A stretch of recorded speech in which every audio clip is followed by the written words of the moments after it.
يا صباح الجمال، أجمل صباح على أجمل متابعين في الدنيا، على أحلى ناس في حياتي. ازيكم عاملين ايه؟ يا رب كلكم تكونوا بخير. وحشتوني من الفيديو اللي فات. كل سنة وحضراتكم طيبين. الجمال اللي انتوا شايفينه ده، يعني بصوا، فيديو كله خير وفيديو كله بركة. ما شاء الله كده، ولا حول ولا قوة إلا بالله العلي العظيم. يلا ندخل على الفيديو كده بقلب جامد، ونصلي بينا على النبي، ونحط حتة الاشتراك الصغنطوط وحتة اللايك الجميل. هنعمل شوية زبادي قمر كده وزي الفل. معانا هنا كيلو من الحليب أو كيلو من اللبن، غليته وسبته يبرد تماما كده. بصوا يبقى دافي زي دمع العين. تمام تمام. ان انت تعرفوا تحطوا صباعك فيه. نزلت بقى بالزبادي زي ما انت عايزاه، بالفراولة، بأي نكهة انت حباها بتحطيها. علبة زبادي على الكيلو اللبن، على معلقتين عسل نحل. مفيش عسل نحل هنحط معلقتين سكر. تمام تمام.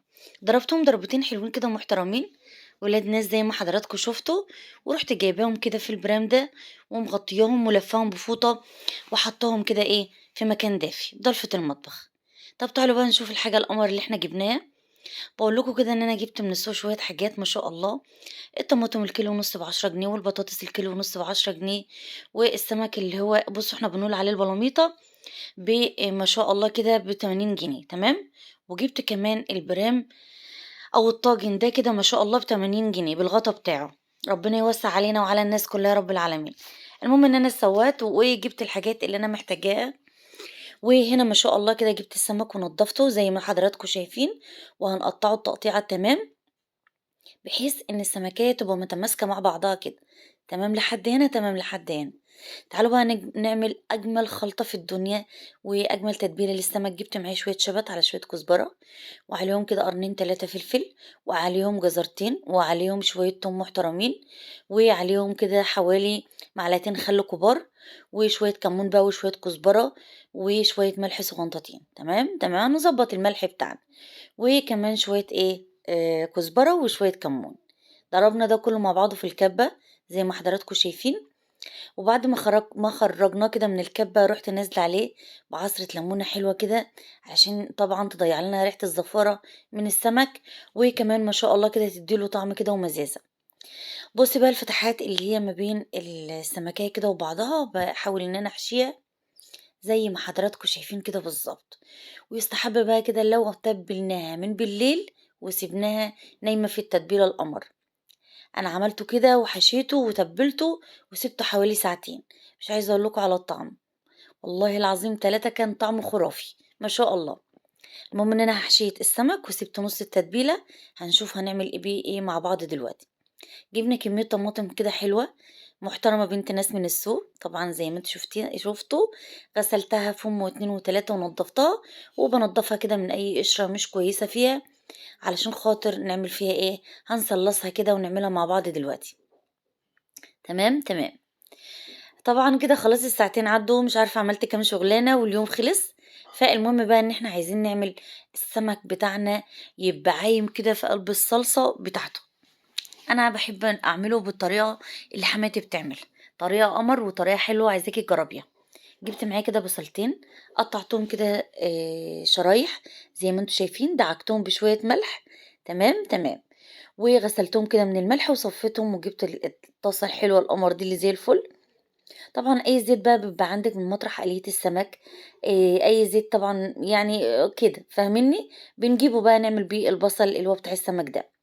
هنشوحه كده تشويحة حوالي دقيقتين 3، بحيث ان البصلاية تدبل معايا كده زي ما حضراتكم شايفين. ونص التتبيلة اللي انا كنت فوتها من السمك اللي كانت فضيت وانا كنت بحشي، هضيفها كده على البصلية بتاعتي واديلها كمان حوالي دقيقتين. ورحت ضاربة بقى كده شوية طماطم اللي احنا صلصناهم مع بعض، واديتها غلوة كده. ورحت نازلة بيها في قلب الطاجن القمر ده كله على بعضه، علشان هندخله الفرن. عايزة اقول لكم ان الطاجن ده ودى السمك في حتة تانية خالص، زي ما انتوا شايفين كده بالظبط ما شاء الله. وبنحاول ان احنا نغمس السمك كده في قلب الطاجن وفي قلب الصلصة. وما شاء الله كده يعني ولعت عليه من تحت بس النار. شايفين الجو كان جميل في اليوم ده، كان قمر ازاي، والتوتة بتاعتنا حلوت وطرحت. كل سنة وحضراتكم بخير. حطينا الطاجن في الفرن.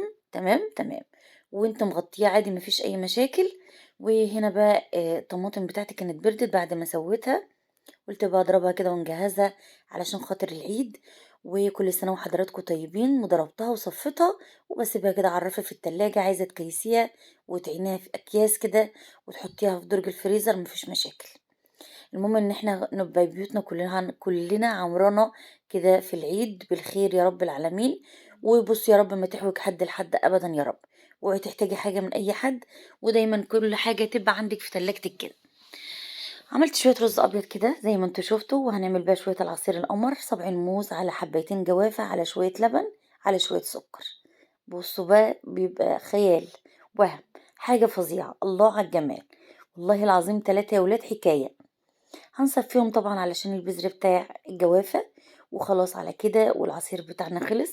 وكمان عملت شوية عرقسوس. وهنا كمان هنعمل ايه بقى، هنعمل شوية طحينة اللي هي بتاعت بابا غنوج. طب عملت ايه، جبت البتنجانية ورحت جايه كده زي ما انتوا شفتوا غزغزتها بالسكينة وهديت عليها النار، وهتستوي بعد ربع ساعة بعد 10 دقايق. تفضلي تقلبي كده من الجنب ده للجنب ده. حاجة سهلة وحاجة بسيطة جدا جدا. وحاولي تخلي سفرتك كده كاملة من كل حاجة على الفطار. ربنا يوسع علينا وعلى الناس كلها يا رب العالمين. على ما البتنجانية تستوي انا مهدية عليها، والسمك بتاعي بيستوي جنب مني في الفرن. قلت بقى ايه، الم شوية الهدوم كده بسرعة. ربنا يدينا الصحة احسن من اي حاجة في الدنيا. لو نسيت تحط لي لايك حط لي لايك. وكمان حتة الاشتراك الجميل من ايدك اللي زي السكر لو اول مرة تشوفي قناتي. وما تنسوش تصلوا على النبي كتير، وتستغفروا ربنا كتير في الايام المفترجة اللي احنا فيها دي. ربنا يبعد عننا اي بلاء واي اذى يا رب العالمين. وتبارك لنا في عيالنا وفي مالنا وفي صحتنا اللي هي اهم من الدنيا كلها. المهم انا كده على ما لميت شوية الهدوم زي ما حضراتكم شايفين، كانت البتنجانية بتاعتي استوت. هنقشرها بسرعة لان كانت الساعة بقى خلاص 6 الا تلت، ولسه ما نزلتش رحت الجرن، ولسه ما حلفتش الجاموس. هنشوف حاجات حلوة، وهنشوف افات حلوة خالص خالص، علشان خاطر عيون اجمل متابعين في الدنيا. طيب نجري بقى كده حوالين بعض الربع ساعة اللي هي بتبقى اخر الفطار دي زي ما حضراتكم شايفين كده. جبت البتنجانية، قشرت عليها فص توم واحد علشان ما يغيرش طعمها، او نسبة التوم بتبقى كتيرة فيها بلاش عشان ما يتعبش المعدة. وكمان حتى يعني هو بس انا عايزاه يديلها ريحة. تمام تمام. وعليهم نص قرن فلفل، وعليهم حوالي معلقتين طحينة. معلقتين طحينة بس هيعملوا لنا الكمية القمر اللي شفناها دي ان شاء الله بأمر الله. وسمي كده وانت بتعملي الحاجة علشان خاطر ربنا يبارك فيها. هنا بقى هنعمل ايه، حطيت نص قرن فلفل زي ما قلت لكم، وعليهم علبة زبادي. علبة الزبادي هتوديها في حتة تانية خالص. عايزة تستغنى عنها استغنى عنها. المهم حطيت شوية ملح وشوية كمون. وكمان ضفت حوالي ربع كوباية مية. ربع كوباية مية بقى دافية او من الحنفية، لان اصلا البتنجانية ساخنة، فكده كده هتلف معاك ان شاء الله. أدا القوام وأدا الجمال بتاعها، خطيرة جدا جدا ما شاء الله. وتنفع معاكي في المشويات وفي أي حاجة انتي بتحتاجيها جنب الأكل، ما بتستغنيش عن الطحينة بالذات. المهم خلصنا فطرنا القمر طبعا وخلصنا. وقلت أجري بقى أنزل أروح الجرن. أنا بعمل إيه، أنا هحلب البارة بتاعتي زي ما انتوا شايفين كده. زي ما كنت بقول لكم زمان كده في الفيديوهات بتاعتي، وبقول لكم ان ربنا حطك في اي موقف لازم تسدي. يا ستي انت احنا شايفين مش شكلك مش كده خالص، لا. انا بحب الخير ده، هو انا بحب كل حاجه. وبعدين بصوا يا ولاد، اوعي تستعيبي اي حاجه على نفسك. وربنا يدينا الصحه احسن من اي حاجه في الدنيا. شويه لبن زي دول هروح كده وانا مبسوطه بيهم وشايلهم في قلب الجردل، علشان خاطر اعمل لولادي شويه زبادي اراضيهم عايل يشرب كوبايه لبن. فالمهم ربنا يوسع علينا وعلى الناس كلها يا رب العالمين. واحنا لابسين ونضاف وامارات وزي الفل. اكلنا بطنا وخلصنا شغلنا زي ما انتوا شفتوا. وادي يومنا الحلو اللذيذ. كان السمك بتاعي خلاص استوى معايا. انا بصوا انا اللي كنت عايزه فيه الصلصه الجامده دي. لو انتي مش عايزه الصلصه ممكن تقلليها شويه. بس عايزه اقولك ان هو كان خطير جدا جدا. وعايزاكي تجربيه بنفس الطريقه بتاعتي وان شاء الله هيعجبك.